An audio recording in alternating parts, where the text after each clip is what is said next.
Hello everyone, I am Karthika and today I'll be starting up with your geography section. आज हम geography की book से शुरू करने वाले geography की आपकी जो बुक है that is Contemporary India part second. Part first was in your ninth standard and we people are now going to start with part second. So we people are going to start with the first chapter of your book which is resources and development. It is an easy chapter. Geography की book भी एक तरीके से आसान ही है, इतनी कोई मुश्किल बुक नहीं है. So it is an easy chapter.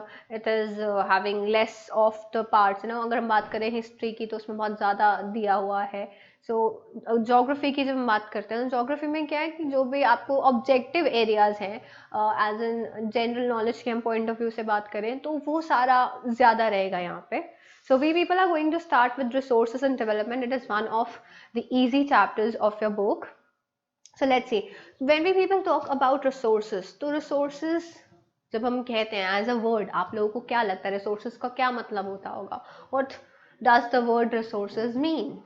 और resources होते क्या हैं, कहाँ से आते हैं? These are the things that we people are going to discuss in the resources section. And कितने तरीके के होते हैं और जो development वाला area है that we people will be discussing in the following part of the chapter. So when we people talk about what is resources, so resources is everything available in our environment which can be used to satisfy our needs, provided it is technologically accessible, economically feasible and culturally acceptable, can be termed as resources. तो आप किन चीजों को resources बुला सकते हैं? हम बात करते हैं कि रिसोर्सेज क्या हैं. तो रिसोर्सेज वो हैं जो कि आपको अवेलेबल हैं अपने एनवायरनमेंट के अंदर. फर्स्ट ऑफ ऑल जो चीज नेसेसरी है that is it should be available in are environment. अब एनवायरनमेंट में जो चीजें हमें मिलती हैं they can be termed as resources. Okay, because if it's not a resource and it can be changed into a resource, right? Like मान लीजिए आपको हम उसकी बात करें, मेटल्स की बात करें या फिर हम बात करें स्टोन्स की बात करें, so we people can use it in some other form. जिस भी रिसोर्स की हमें उससे बनाने की जरूरत है तो हम उससे बना सकते हैं. So everything which is available in are environment. तो पहली चीज तो होगी कि जो भी चीज एनवायरनमेंट में अवेलेबल है वो रिसोर्स है. Okay, next is which can use to satisfy our needs. तो जो दूसरा उसका फीचर है वो क्या है? It should be something जो कि satisfy कर पाए हमारी needs को. It will be something which is there to satisfy our needs. Okay, resources का फायदा क्या? हमें कुछ चीज चाहिए ही क्यों होगी जब वो हमारे काम की नहीं है तो. We don't want something जो हमारे काम का नहीं. It's just a waste. So something that is there and that can satisfy our needs. So that is what is one of the prominent features of resources. Moving forward, next feature is provided it is technologically accessible. Also it should be technologically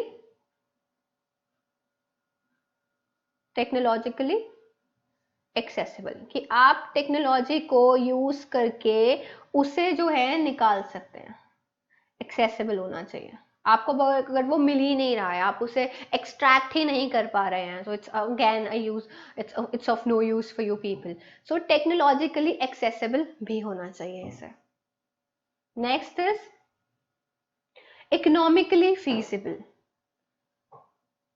A resource should be economically feasible. यानी कि बहुत महंगा तो नहीं पड़ता है. Economically as in कि आपको थोड़ा पढ़ते में आता है. आम भाषा में बोलूँ तो आपको पढ़ते में आता है. ठीक है. सो इकोनॉमिकली फीजिबल भी होना चाहिए. And lastly it should be culturally acceptable. जो रिसोर्स है उसे कल्चरली एक्सेप्टेबल भी होना चाहिए. As in society is ready to accept it.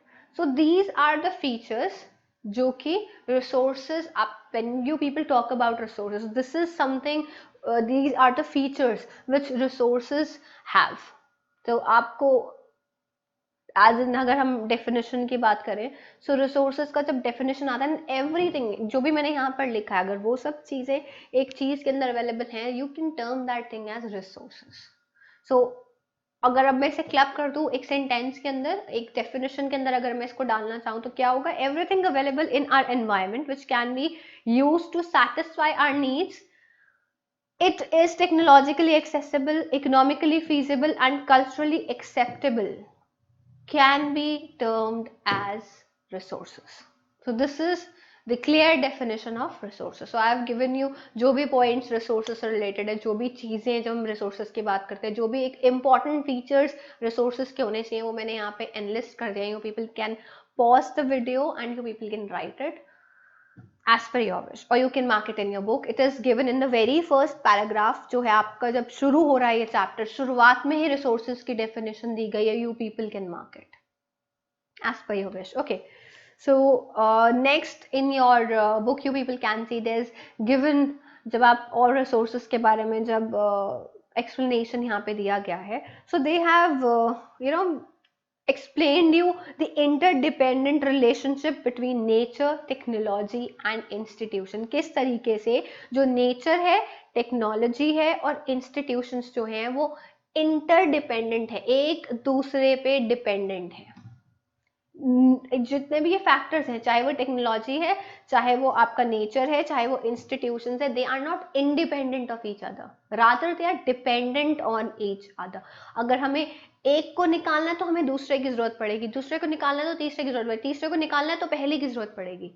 So this is how the relationship is going on. Okay, so this is what is explained in that if you people will see on page number, wait, let me see, page number जो आपका first page number है resources and development वाला ही, उसके ऊपर आप देखेंगे एक triangle के अंदर आपको ये चार्ट सा दिया हुआ है, interdependent relationship between nature, technology and institutions. So I can just do one thing for you. I can draw this triangle here and explain you what this triangle actually means. So अगर आपके exam में ये वाली चीज आती है, so it will be easy for you to pick up the points कि ये इस डायग्राम में दिया क्या हुआ है. Fine. So this diagram is something which is related to, जो आपको explain करने के लिए है वो ये है कि interdependent relationship किस का interdependent relationship है? तीन चीजों का है. पहली चीज है between nature, पहली चीज है नेचर, दूसरी है टेक्नोलॉजी और आखिरी है एंड इंस्टीट्यूशन. तो ये जो तीन चीज है जिसके ऊपर की हम बात कर रहे हैं, रिलेशनशिप जो हम डिस्कस करने वाले हैं तीन चीजों के बीच का, वो है technology, nature and institution. Okay, so you people can see there is a triangle given in your book and this triangle is actually explaining human beings जो है वो इस रिलेशनशिप के मिडिल में आते हैं, ठीक है, because we are the one who is going to use all these things. We are the one जो रिसोर्सेज को यूज करते हैं, वी आर द वन जो उससे कोई और चीज को क्रिएट करते हैं. So we people will be in the centre of the relationship between these three things. So human beings हमने बीच में लिख दिया.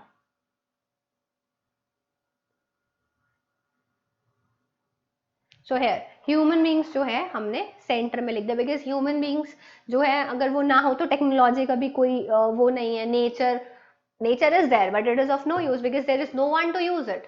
सो अगेन इंस्टीट्यूशंस है, पीपल आर द वन जिन्होंने इंस्टीट्यूशंस बनाए हैं, ठीक है. सो ह्यूमन बींग्स इसलिए हमने ट्राइंगल के सेंटर पे लिख दिया. तो मूविंग फॉरवर्ड, सबसे पहले हमने ऊपर दिया नेचर,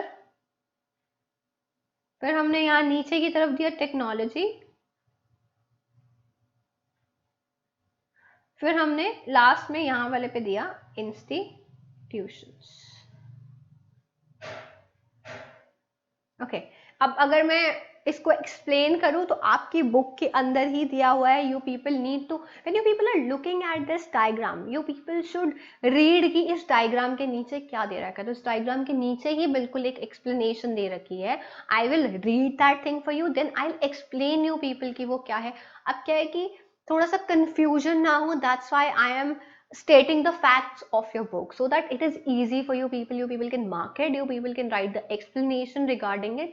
बस ये करने के लिए मैं आपको थोड़ा सा जो ये हिस्सा है इस डायग्राम को समझने के लिए मैं आपको आपकी बुक से रीड करके बता देती हूँ, ठीक है।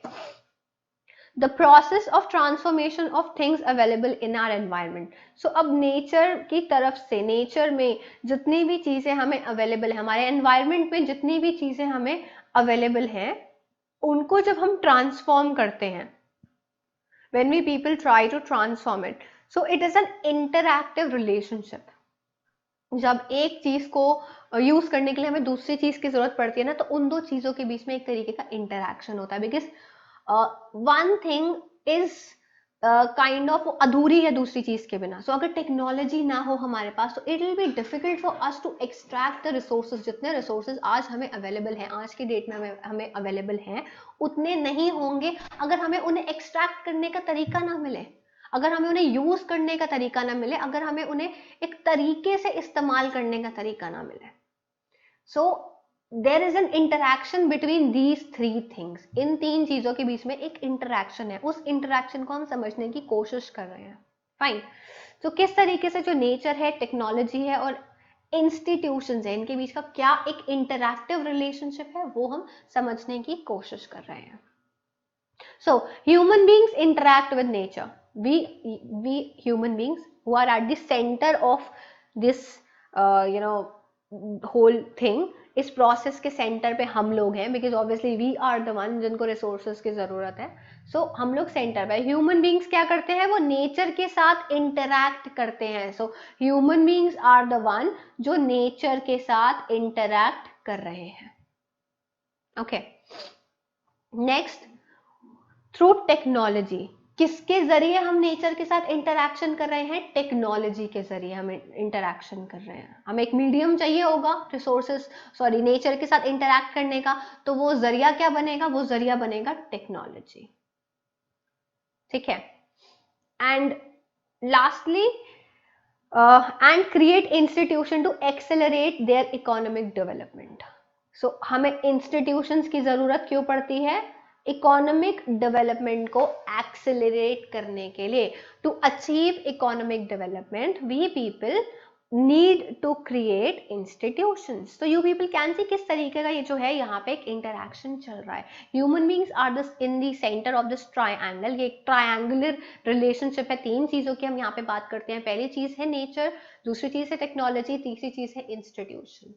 और अब इनके बीच अगर इंटरैक्शन की हम बात करें, तो human beings are the one जो कि इस चीज के सेंटर पे हैं, because human beings are clearly जो कि इस चीज को एज इन नेचर से इंटरैक्ट करते हैं। किसके थ्रू नेचर से इंटरैक्ट करते हैं, टेक्नोलॉजी के थ्रू। और फिर इंस्टीट्यूशंस को क्रिएट करते हैं ताकि यहाँ पे इकोनॉमिक डेवलपमेंट हो सके। तो human beings are the one जो कि इंटरैक्ट करते हैं नेचर से, किसके थ्रू, टेक्नोलॉजी के थ्रू। और इंस्टीट्यूशन का क्या रोल है, it is important for economic development. Economic development के लिए हमें चाहिए institutions. Fine. So I have explained you this chart, I have explained you इस चार्ट के थ्रू जो है रिसोर्सेज का एक्सप्लेनेशन क्या है। इस डायग्राम, अगर ये डायग्राम आपके पेपर में आता है, सो आप लोग किस तरीके से इस डायग्राम को जो है वो एक्सप्लेन कर सकते हैं। अगर इसके बेसिस पे कोई क्वेश्चन आता है, so what does that question mean. So मैंने आपको एक वो दे दिया एक्सप्लेनेशन की इस डायग्राम में है क्या। Okay, so moving forward with this diagram. Now also we people ask a question कि जो भी रिसोर्सेज हैं, क्या वो एक फ्री गिफ्ट है नेचर का। इज दैट कि नेचर ने हमें फ्री में दिए हैं, that we don't have to pay something in exchange of the resources that nature has given to us. Is that the case? So the question here lies is कि क्या resources वो gifts है nature का जो कि free gifts है। And also many people have assumed it. So there can be a question that is resources a free gift, तो क्या जो रिसोर्सेज हैं वो फ्री गिफ्ट हैं? If you talk about resources, तो क्या ये फ्री है? इसका एक क्लियर आंसर होगा no. Why? Why we people can say कि रिसोर्सेज जो है वो फ्री नहीं है?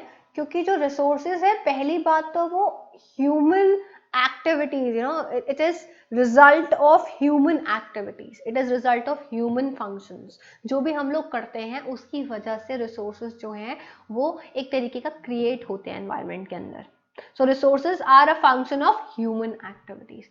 फर्स्टली वाई, अगर मैं इस आंसर को सपोर्ट करना चाहूँ वो इसलिए, इस क्वेश्चन का जो आंसर है, अगर हम इसको मैंने खाली मना कर दिया कि नहीं ऐसा नहीं है, अब आप आगे जानना चाहेंगे कि ऐसा क्यों नहीं है। ऐसा इसलिए नहीं है क्योंकि जो रिसोर्सेज हैं, अब अपने इस आंसर को सपोर्ट करने के लिए मैं रीजंस दूंगी। सो पहला रीजन ये है कि जो रिसोर्सेज हैं that is function of human activities. ठीक है, तो पहला तो जो मैंने इसे सपोर्ट करने के लिए दिया वो ये है कि it is a function of human activities. Next is human beings themselves are essential component of resources. जो लोग हैं वो खुद बहुत असेंशियल कंपोनेंट हैं रिसोर्सेज के।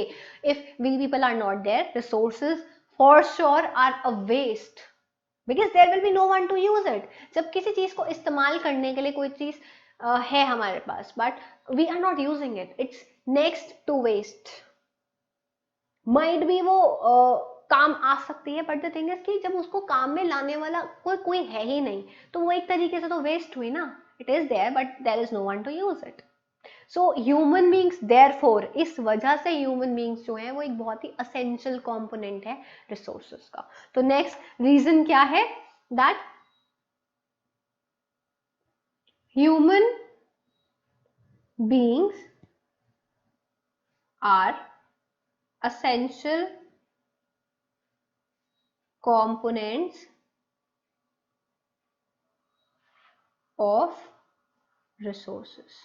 तो ह्यूमन बींग्स जो हैं वो असेंशियल कंपोनेंट है रिसोर्सेस का। Okay, we people are very essential when we people talk about resources। okay so moving forward, why they are important, कि क्यों human beings है, किस तरीके से जो human beings हैं वो एक बहुत ही essential component है resources का। that is because they transform material available in our environment into resources and use them। so जो भी चीजें हमारे environment के अंदर हमें मिलती हैं उस चीज को इस्तेमाल में लाने वाला, उस चीज को रिसोर्स के अंदर ट्रांसफॉर्म करने वाला ह्यूमन होता है, एक ह्यूमन बीइंग होता है। सो इस वजह से it is we people, we human beings are essential component of resources. So अगर अब मैं इसको आगे सपोर्ट करूं तो इसको, इस पॉइंट को मैं अपना कैसे एक्सप्लेन करूंगी? Because they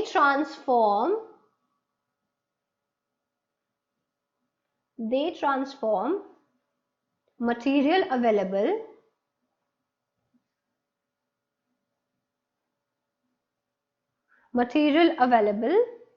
in our environment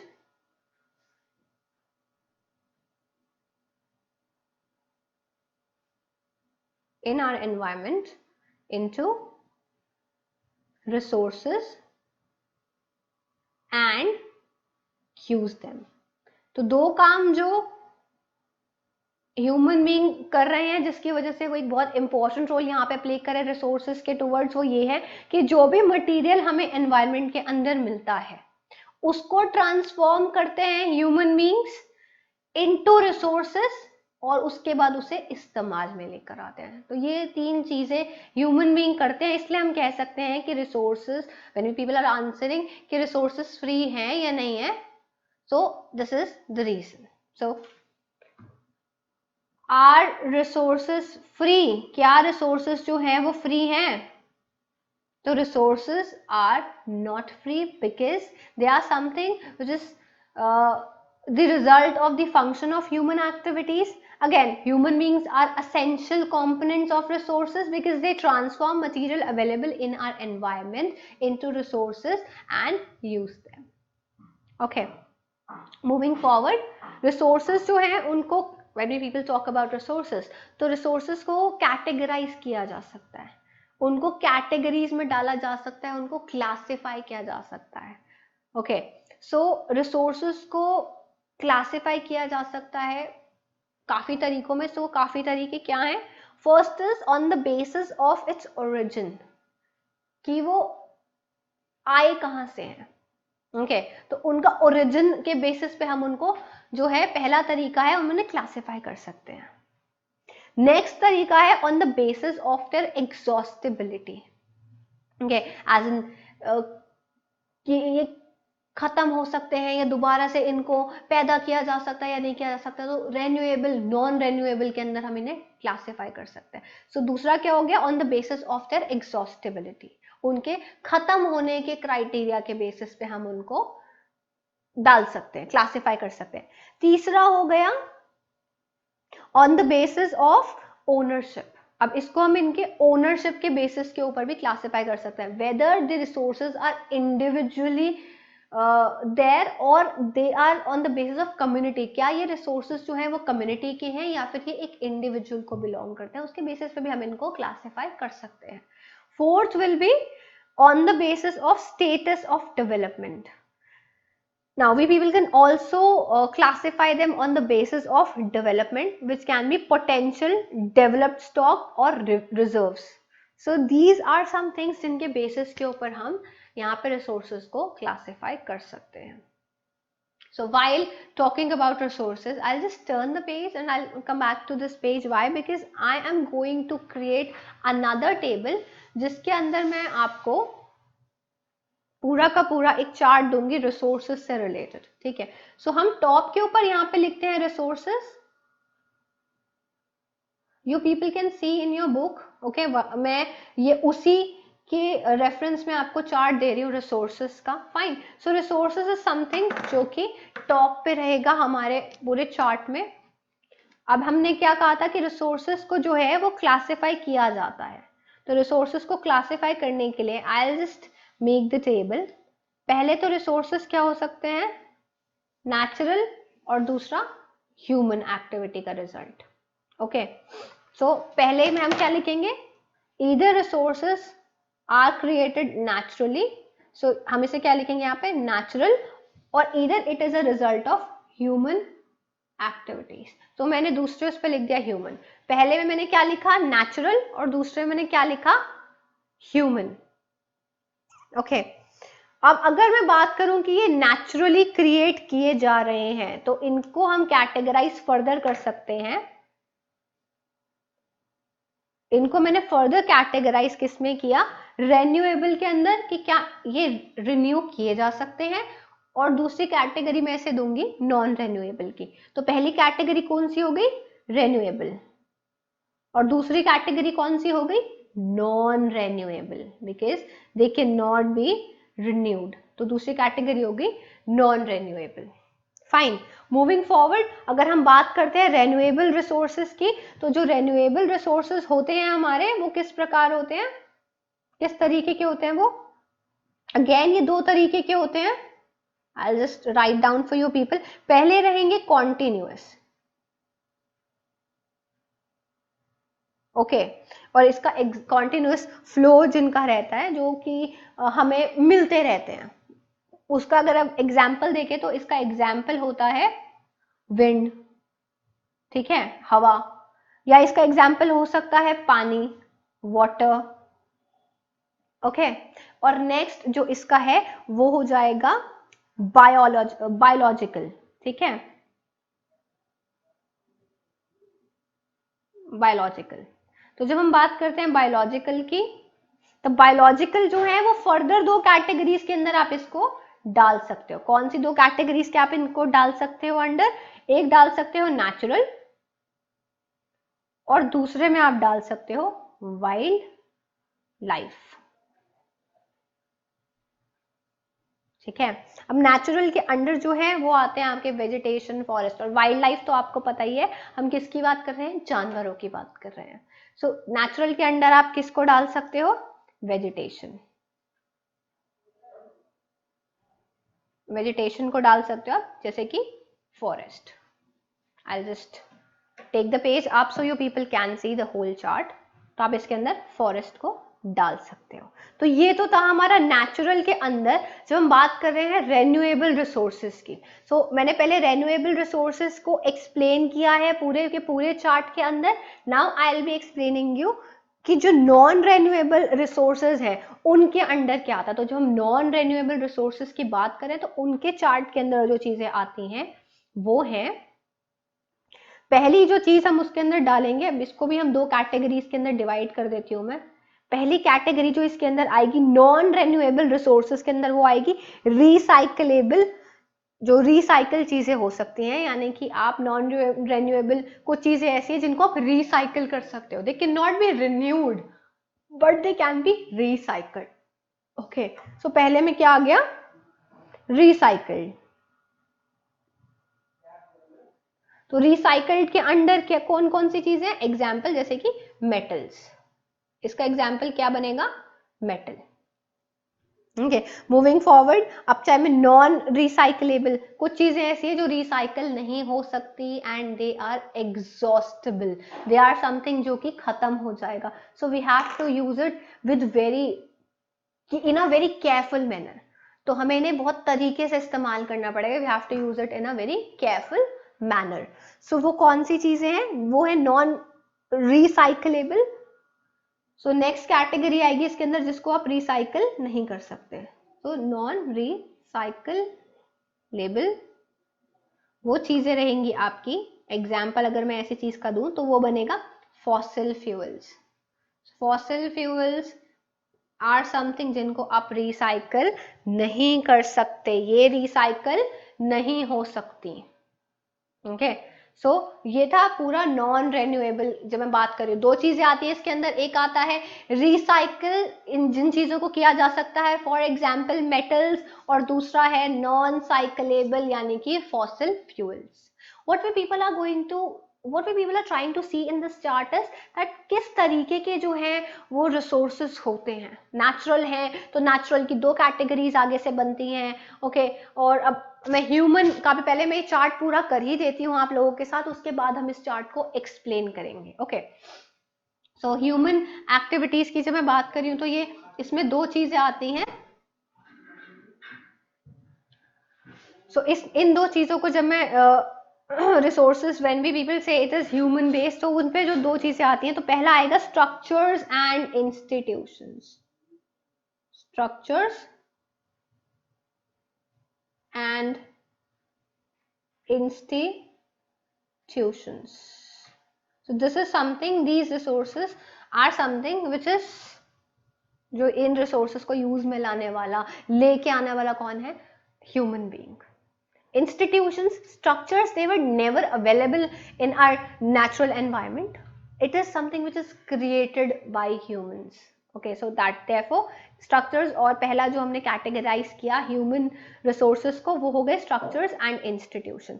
दूसरा अब जब मैं इसे करूंगी तो वो बनेंगे क्वांटिटी एंड क्वालिटी। सो जब what I can explain you in this regard is, जब हम क्वालिटी की बात करते हैं या फिर क्वांटिटी की बात करते हैं, तो उस मेजरेबल टर्म्स के रिसोर्सेज भी कौन लेकर आया, human beings. Because obviously God has given us one thing, that is we people have brains. Okay, so we people utilize it, और हम जो रिसोर्स हमें एनवायरमेंट में अवेलेबल है ना, हम वो तो यूटिलाइज करते हैं, उसको तो काम में हम लाते हैं, और हम खुद से भी रिसोर्स क्रिएट कर लेते हैं। तो दूसरे तरीके के रिसोर्सेज कौन से होंगे, जो कि क्वालिटी बेस्ड हैं, जो कि क्वांटिटी बेस्ड हैं। तो quantity and quality. So quality और क्वांटिटी के बेसिस पे ह्यूमन बीइंग्स जो हैं वो रिसोर्सेस बनाते हैं। सो this is how you people can classify resources. जब मैं इस चार्ट की बात कर रही हूँ जिसके अंदर कि मैंने रिसोर्सेज लिखा है, तो मैं इसके यहाँ पे लिख देती हूँ, दिस इज ऑन द, ये क्या है, दिस इज समथिंग जिसके अंदर कि हम क्लासिफाई करने की कोशिश कर रहे हैं, क्लासिफिकेशन ऑफ रिसोर्सेज। तो जब हमें इनको कैटेगराइज करना है, इनको क्लासिफाई करना है, उसका ये मैंने पूरा चार्ट बनाया था। So I will just again explain you when we talk about resources, और रिसोर्सेज को जब हमें क्लासिफिकेशन करना होता है, क्लासिफाई जब हमें रिसोर्सेज को करना होता है, तो हम किस तरीके से पूरा चार्ट बनाएंगे।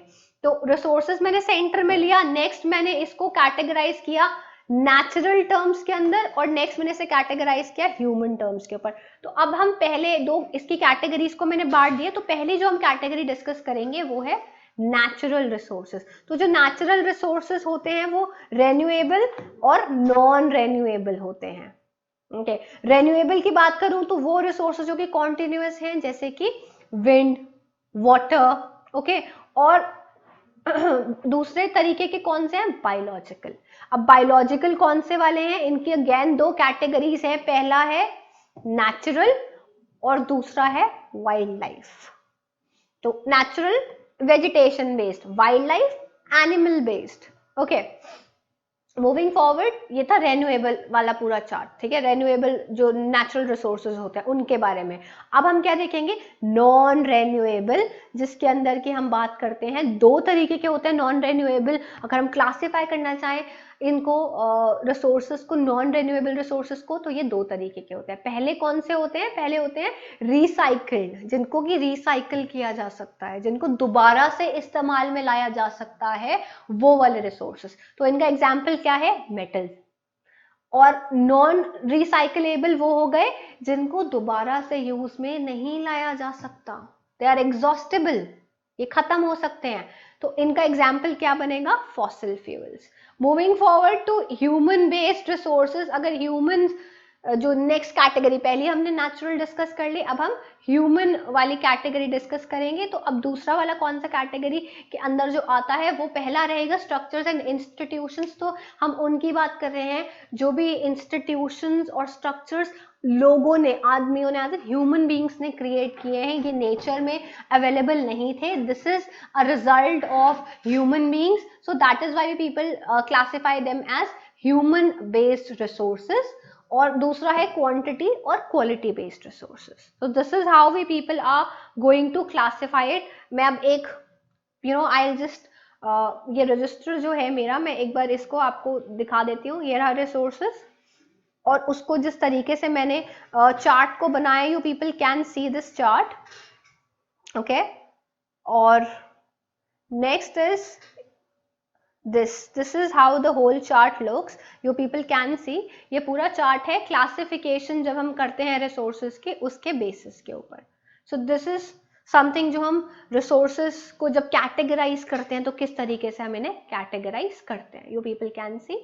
So we people will be discussing about this classification again in our next video, जो मैं next लेकर आऊंगी वीडियो, उसके अंदर हम डिस्कस करेंगे कि जो ये कैटेगरीज है जिनके बेसिस पे हमने रिसोर्सेज को क्लासिफाई किया है, तो जो टाइप्स ऑफ रिसोर्सेज हैं that will be our next topic to decide. और फिर हम देखेंगे, फिर हम इन फीचर्स को जो हमने क्लासिफिकेशन अभी डिस्कस किया है रिसोर्सेज का, फिर हम ये भी उसी सेक्शन के अंदर मैं उसे कवर करूंगी। So the next section for our discussion will be types of resources.